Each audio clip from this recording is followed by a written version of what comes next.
మీ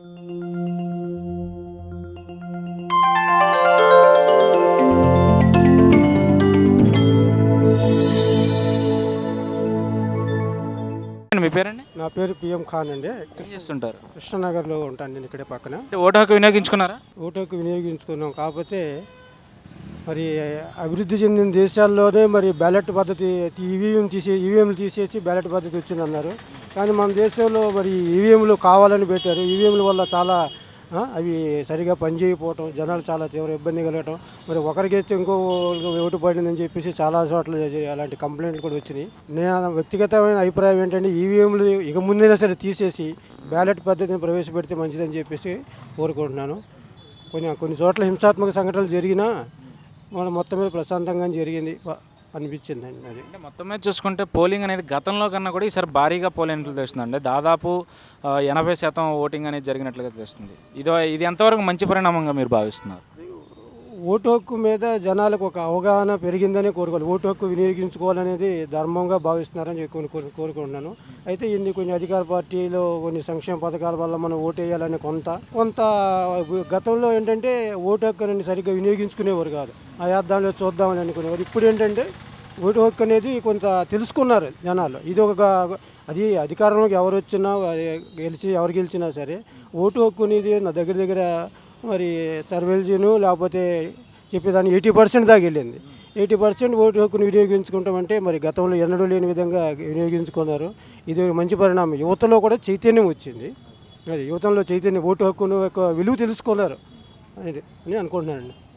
అయితే చూసుకుంటే మరి ఎలక్షన్స్ పర్సంటేజ్ అనేది, పోలింగ్ పర్సంటేజ్ అనేది గతంలో కూడా ఎక్కువ జరగడం వల్ల ఏ పార్టీకి ఎక్కువ లాభం ఉందంటారు? ప్రతిపక్షం ఏమంటుందంటే ప్రభుత్వం మీద వ్యతిరేకత ఉంది కాబట్టి ఇప్పుడు పోలింగ్ శాతం పెరిగి మాకు ఓటింగ్ పెరిగింది అన్నారు.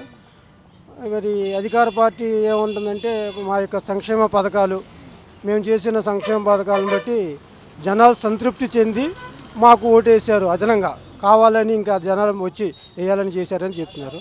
ఇది తర్వాత మాత్రమే తెలుస్తుంది దీని వివరాలు అనేది.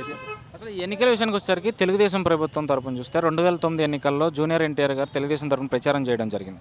కానీ ప్రస్తుతం చూస్తే అంటే అప్పట్లో గొడవ తర్వాత జరిగిన పరిణామాల వల్ల కుటుంబాల మధ్య వేరొచ్చిందని చెప్పి కొంతమంది అనడం జరిగింది. తర్వాత హరికృష్ణ గారు కాలం చేయడం తర్వాత మళ్ళీ ఒకటయ్యారని తెలుస్తుంది. కానీ మరి చూస్తుంటే ఈ ఎన్నికల్లో జూనియర్ ఎన్టీఆర్ గారు కానీ లేదా కళ్యాణ్ రామ్ గారు కానీ ఎక్కడ ప్రచారంలో పాల్గొన్నట్లుగా లేదు కదా, దాని మీద మీ అభిప్రాయం? ఒకప్పుడు రాజకీయాల్లో సినీ ప్రముఖులు ఎవరైనా సరే ఎన్టీఆర్ గారి తర్వాత కొంతవరకు చరిష్మా నడిపిన వ్యక్తి చిరంజీవి గారు. దాని మీద ఆయన కొన్ని స్థానాలు సంపాదించారు ఎక్కువగా. ఇద్దరి తర్వాత సినిమా నటులు వచ్చి ప్రచారం చేస్తే ఓటింగ్ శాతం పెరుగుద్ది అనేది లేదు ఇంకా, ఎలాంటి నటుడైనా సరే. అందుకే ఇప్పుడు నాగార్జున లాంటి సీనియర్ నటులు కూడా ప్రచారం చేయమన్నా చేయలేదని చెప్పేసి కొన్ని వార్తల్లో విన్నాం మనం. అది ఆ ప్రభావం ఏమాత్రం ఆఖరికి జూనియర్ ఎన్టీఆర్ కాదు కదా, ఎవరి ప్రభావం కూడా వ్యక్తుల మీద, ఓటర్ మీద ప్రభావం పనిచేయలేదు. పనిచేస్తే అధికార పార్టీ చేస్తే సంక్షేమ పథకాలు నేను వస్తే ఇచ్చేస్తాననేది జగన్ యొక్క ఏదైనా వాళ్ళిద్దరి మీదే కానీ మిగతా వాళ్ళది కూడా లేదు. అందువల్ల ఇప్పుడు పవన్ కళ్యాణ్ ప్రభావంలో మీరు ఎక్కడ మీటింగ్లు జరిగినా సరే యూతే ఉంది, కానీ మహిళలు ఒక 30 years దాటిన వాళ్ళు ఎవరు లేరు. కారణం ఏంటంటే యూత్ ఫాలోయింగ్ ఉన్న నాయకుడు పవన్ కళ్యాణ్. ఆయన సినిమా ప్రభావం అంతవరకే, కానీ మరి దీని మీద రాజకీయంగా ఆయన అంత ప్రభావం కనిపించలేదని నేను అనుకుంటున్నానండి. పవన్ కళ్యాణ్ గారి ప్రభావం అంతగా లేదనుకుంటున్నాను. బాబా నమస్తే, మీ పేరు? ఇస్మాయిల్. ఏం చేస్తుంటారు? ఆటోతో. ఓటు హక్కు వినియోగించుకున్నారు? నేను చూసుకుంటే గతంలో కన్నా కూడా ఓటింగ్ శాతం భారీగా పోలేనట్లు తెలుస్తుంది ఈసారి, దాదాపు 80% పోలేనట్లు తెలుస్తుంది. మరి దీని మీద మీ అభిప్రాయం? ఏముంది, ఆ పిల్లలకి చదివిస్తా అన్నాడని చెప్పి అదీను ఆరోగ్యశ్రీ గురించి జగన్ వస్తాడేమో అనుకుంటున్నాను. అంటే ఈ పోలింగ్ శాతం పెరగడం అనేది ఎంతవరకు మంచి పరిణామం అని మీరు అనుకుంటున్నారు? పోలింగ్ శాతం పెరగాలి, ప్రతి పౌరుడు ఓటు హక్కు వినియోగించుకోవాలి. జరిగిన ఎన్నికల్లో కొన్ని చోట్ల ఈవీఎంలు పనిచేయకపోవడం వల్ల ఎలక్షన్ స్టార్ట్ అయ్యేసరికి 11-12 అయింది. మరి ఈ విషయంలో ఎలక్షన్ కమిషన్ ఎంతవరకు సక్సెస్ అయిందని మీరు అనుకుంటున్నారు? బాగానే సార్, లక్షలు 100-200 పని చేయబోతుంది, పెద్ద ఆయన ఏం చేస్తాడు. అయితే మరి కొన్ని చోట్ల అల్లర్లు కూడా జరగడం జరిగింది. అంటే ఇప్పుడు చూస్తే వైసీపీ వాళ్ళు టీడీపీ వాళ్ళ మీద, టీడీపీ వాళ్ళు వైసీపీ వాళ్ళ మీద. అంటే ఈ అల్లర్లలో దురదృష్టవశాత్తు 4-5 మరణం కూడా చూడడం జరిగింది, ఇద్దరు చనిపోయారు. దీని మీద మీ అభిప్రాయం?